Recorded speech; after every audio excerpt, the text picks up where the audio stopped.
बदतमीज बहू। सभ्यता से भरपूर शास्त्री परिवार की इकलौती बेटी मोहिनी को बचपन में ही पढ़ाई के लिए विदेश भेज देते हैं, जहां से वो सालों बाद ग्रेजुएशन पूरी करके इंडिया वापस आती है, जो अब संस्कार, सभ्यता, संस्कृति जैसी चीजों से कोसों दूर होती है। एक सुबह मोहिनी शॉर्ट ड्रेस पहने, कानों में हेडफोन लगाए जोर जोर से इंग्लिश गाने गाती हुई घर में घूम रही होती है। सुबह सुबह भगवान का नाम लेते हैं, राक्षसों की तरह चिल्लाते नहीं। पॉप्स, आपको अच्छे गाने की बिल्कुल समझ नहीं है, so take a chill pill. अरे मोहिनी, पापा से ऐसे बात करते हैं क्या? सारी तमीज भूल गई हो। ओह मॉम प्लीज, इतनी बड़ी भी कोई बात नहीं हुई, सो डोंट ओवर रिएक्ट। ऐसे ही दिन बीतते हैं जिसमें मोहिनी के तौर तरीके, रहने और बात करने का ढंग उसकी मम्मी पापा को परेशान करने लगता है। भला कोई मानेगा कि ये मेरी बेटी है? रीति रिवाज और संस्कारों से तो इसका दूर दूर तक कोई नाता नहीं, और अब तो लगता भी नहीं कि कभी होगा। अरे ऐसे कैसे नहीं होगा? लड़कियां सारे नखरे अपने माँ बाप को ही दिखाती है। ससुराल जाकर उन्हें सब कुछ करना भी पड़ता है और मानना भी। पत्नी की बात शास्त्री जी समझ जाते हैं और कुछ ही दिनों में अपने से भी ज्यादा धार्मिक परिवार में निखिल के साथ मोहिनी का रिश्ता पक्का कर देते हैं। रिश्ता तो पक्का कर दिया, पर यहाँ मोहिनी को कैसे मनाएंगे? शादी ब्याह के मामले में आटे में नमक जितना झूठ तो चलता है जी।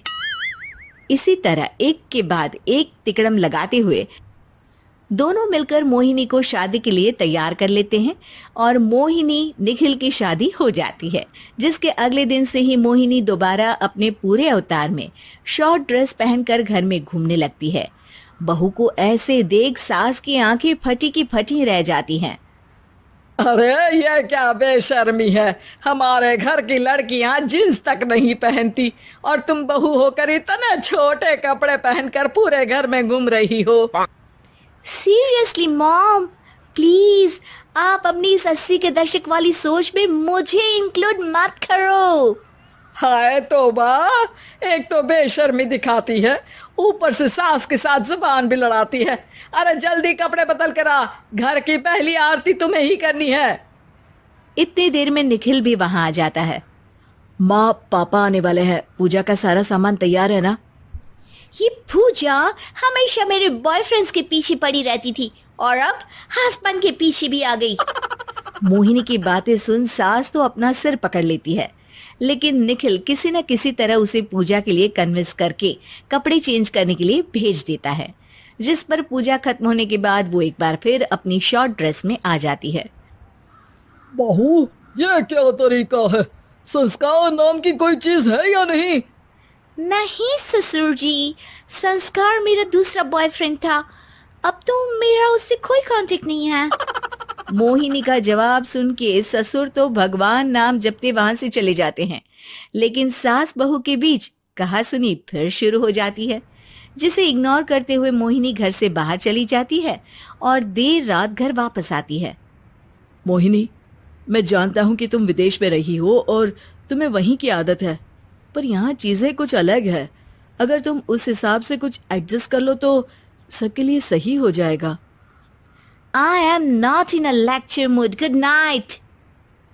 अगली सुबह मोहिनी देर से उठकर एक बार फिर उसी तरह सबके सामने आती है, जिस पर उसकी सास कुछ बोले उससे पहले ही मोहिनी की दोस्त मोनिका और रेचल वहां आ जाती हैं। Oh hi darling, how are you? OMG, we missed you so much. I missed you too darling. Ram Ram, इन्होंने तो तुमसे भी छोटे कपड़े पहने हैं। अरे तुम लोगों के अंदर कोई शर्म लिहाज बाकी भी है या सब बेच खाई? मोहिनी, तुम्हारी मेड कुछ ज्यादा नहीं बोलती। इस पर मोहिनी की दोस्त उसकी सास का मजाक बनाने लगती है, जिसे सुन निखिल उन्हें जवाब देते हुए कड़वे शब्द सुना देता है और वो सुन के वो दोनों तो मुंह बनाए वहां से चली जाती है, लेकिन गुस्से से लाल मोहिनी वहीं खड़ी निखिल को घूरती रहती है। घूर क्या रही हो? तुमसे शादी की ये सोचकर कि विदेश में पढ़ी लिखी हो, घर में कोई पॉजिटिव चेंज लाओगी, अपनी करियर के लिए एम्बिशियस होगी, पर अपने इस बिहेवियर से उस पढ़ाई के साथ साथ अपने मम्मी पापा के नाम को भी डुबो रही हो। अगर तुम्हें ऐसे ही हाल रखना है तो यहाँ रहने की कोई जरूरत नहीं है। निखिल की बातें सुनकर मोहिनी रोते हुए घर छोड़कर अपनी मम्मी पापा के पास वापस आ जाती है। ससुराल में सब कुछ ठीक तो है? वो अपने आप को समझते क्या है? मोहिनी पर चिल्ला रहे हैं? मैं क्यों उसके इशारों पर चलूं? मैं अपनी लाइफ अपने तरीके से जीना चाहती हूँ और वो ना आप लोगों को मंजूर था और ना ही उन्हें है। तुम यहाँ नहीं रह सकती। अपने पापा की बात सुन के मोहिनी हैरान रह जाती है।